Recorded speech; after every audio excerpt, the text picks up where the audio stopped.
We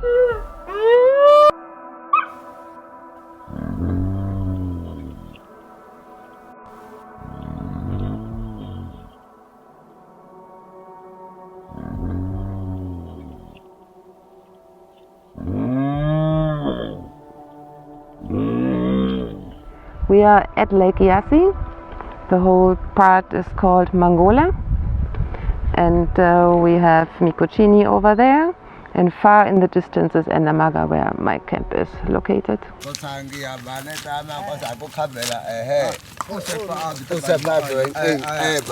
Bushmen, or Hadza people, are among the dwellers of this place.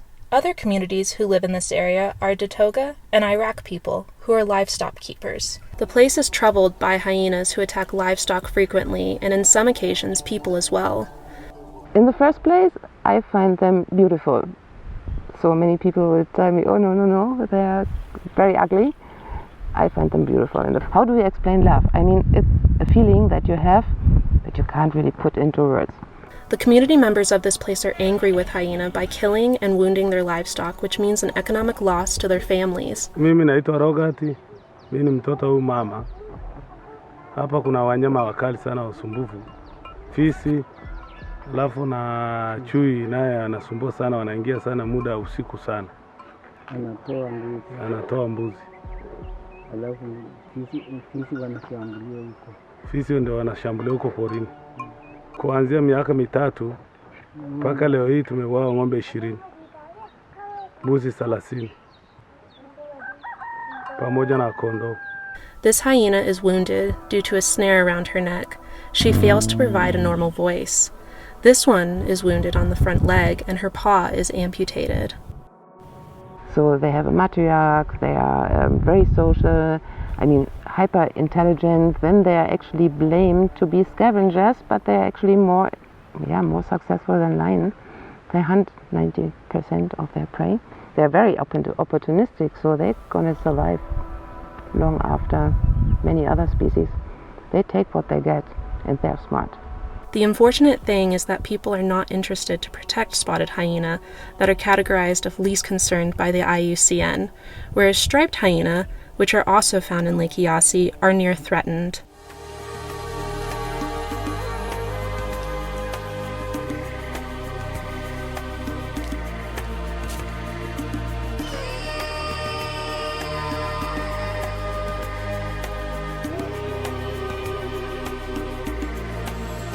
Judith Lazak, called Mama Fisi by the locals, which means Mother of Hyenas, works with her NGO towards the mitigation of that conflict and Lake Yassi, turning into a sharing habitat for both human and hyena in harmony.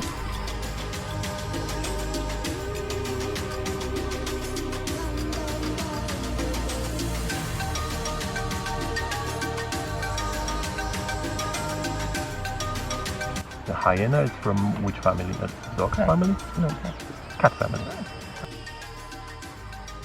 The goal is to actually mitigate the conflict between human and hyena, and to make them, people, aware of their role, the role of the hyena, and to give them an option to live actually in coexistence, to find a solution to maybe compensate the livestock loss or to reduce the livestock loss.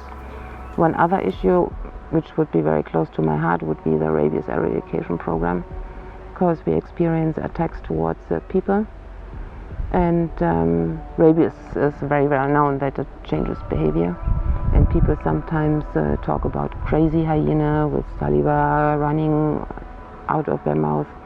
So I believe in rabies in hyena here, and if we get the funding for the rabies eradication program, it would be very important to actually do that program here, to vaccinate the stray dogs or also the domestic dogs, and protect wildlife being infected by rabies, and especially hyena, because they are the not the most present predator in Lake Yassi. We have leopards, but not as much.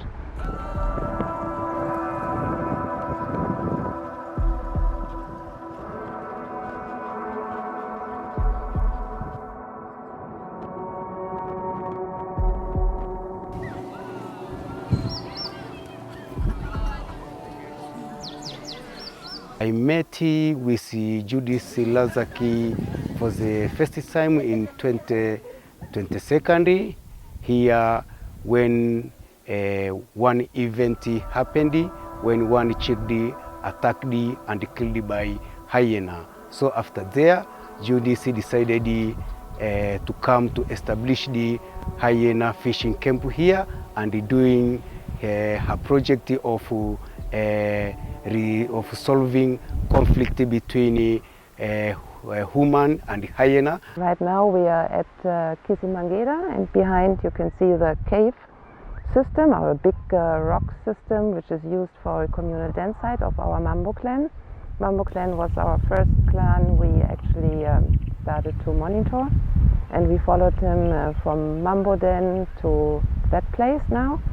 We currently have 17 individuals identified, and right now we have 4 cubs in different ages. So maybe the oldest one is the very bold one, we think it's a male, probably 1.5 years. The other ones are much younger, they don't come out every time. So we are waiting for them to come out because we started a habitation program to get them used to people around a little bit, to the red light, because our future plan is to put GPS collars on them. So this is why they need to get used to red light. After we have the members of the clan, and then we also put the cameras out in the area to recapture the same individuals. And from these pictures we can see, okay, these animals move I don't know how many kilometers, or this is their home range, this is their territory, or how do they use the habitat. And then we're going to map the villages around, and when we have the overlap, this is where I would expect the conflict to be most critical. And then we're going to start to talk with the community how to solve that conflict. So up to now, I mean, we walked our transects, we did our Boma interviews. I mean, we're not finished, but from the start, I would say, the problem here is a little bit different to probably other places. Here the most attacks happen actually in the grazing area and not really in the Boma. But this is too early to say. I mean, it's just the feeling from the first, 40 Boma interviews we actually did. The Hadza have no domesticated livestock, nor do they grow or store their own food. The Hadza survive by hunting their food with handmade bows and arrows and foraging for edible plants. The Hadza diet is primarily plant-based, but also consists of meat, fat, and honey.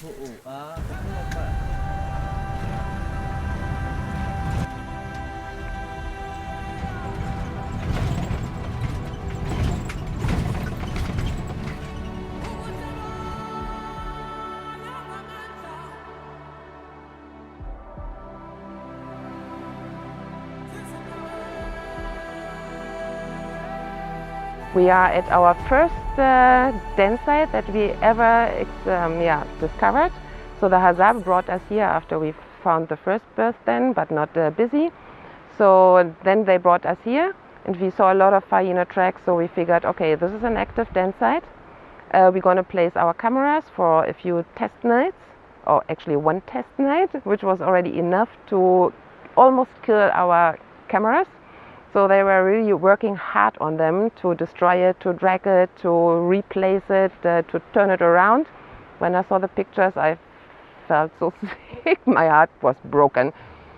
So we left our frames here, our camera setup, the permanent one, because I figured if this is a birth den, they're going to come back anyway, so I'm not doing all the struggle turning it on and off again.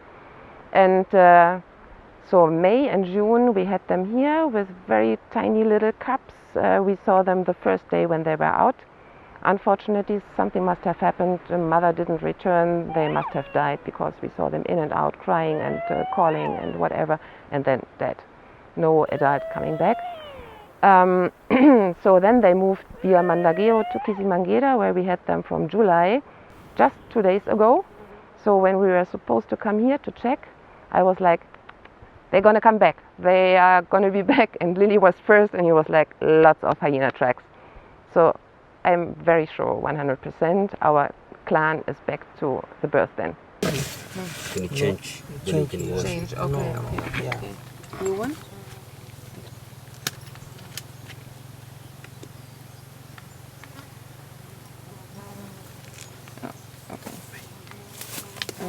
Yeah, let him.